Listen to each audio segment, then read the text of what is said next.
Well, hello, Glue Troopers. I thought I would get started on the special hobby Hankel 178 version 2. So I started working on that today and looking at the parts. Has your standard parts tree. There's not too much to the kit. It does come with two sets of wings because you're able to make version 1 or version 2. Version 1 has the rounded wings, version 2 the longer wings. Of course, version 2 is the one it shows on the box art, and that's what I thought I would do with this kit. So let's take a look at what's in there besides just the sprue.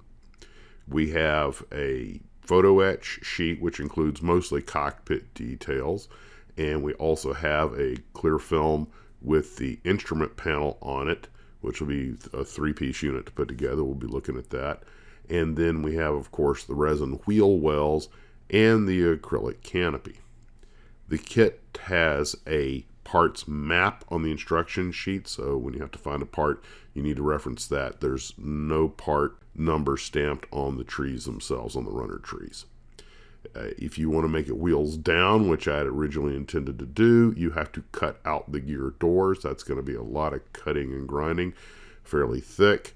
If you want to make it wheels up, that's nice because it comes with the doors already sealed.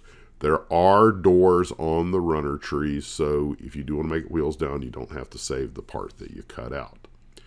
There are no alignment pinholes, despite the instructions showing where things goes. There are no markers, so you're going to have to do your best guesstimate. And a lot of these parts have flash on them. They're going to need some sanding and a little bit of work to get everything ready to go. Nothing terrible, but you definitely have to watch for it.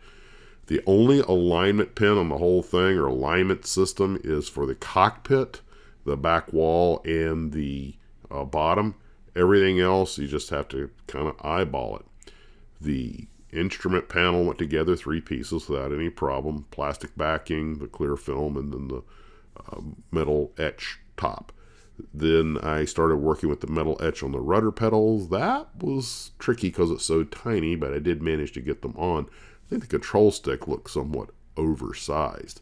But the worst part was that the front and back plates for the cockpit are just really off scale. They take a fair amount of cutting and grinding, or the sides of the model won't come together. You do have an up arrow on the front piece, which is there to block the inside so you don't see up in the cockpit when you look up in the nose. But it was just, that's the only internal marking there was. The rest of it you just had to figure out. And it was a trouble to fit, and when I did get it in place, it moved some of the interior parts around. It's extremely fine tolerances, and it was a bit of a challenge. The only reference photos I could find show what looked like a bare aluminum interior, which makes sense. In addition to the metal plate on the floor, you also have photo etch side panels that have to be folded and put into place, but the tolerances are exceedingly tight. This was actually pretty difficult. It's not a beginner's model. And once I did get everything clamped down and hardened, I could see there's going to be a lot of cleanup on the back side of it and still some areas that need to be sealed. So this is turning into more of a challenge than I had expected. You're absolutely going to have to remove the ejector pin marks because they will keep the tail and the forward firewall piece from going into place. So that was a little bit of work.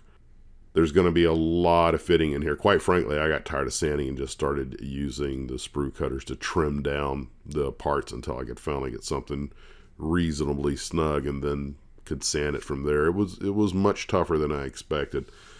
But I got to give Special Hobby credit for making some interesting stuff, but definitely a kit for the somewhat more advanced builder. But it does come with options.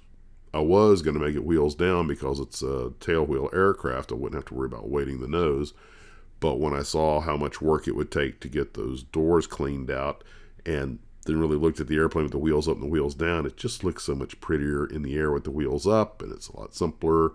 And frankly, I'm just not in the mood to fight with it. So it'll be a wheels up and go on a stick. Still got plenty of work to do. I'll keep you apprised as how it goes. But right now, I got to tell you, this has been a bit of a struggle. That said, there's definitely the bones of a nice looking model in here, but you're going to have to work for it. Well, that's what I've got for right now, guys. Take care of yourselves, and as always, model on.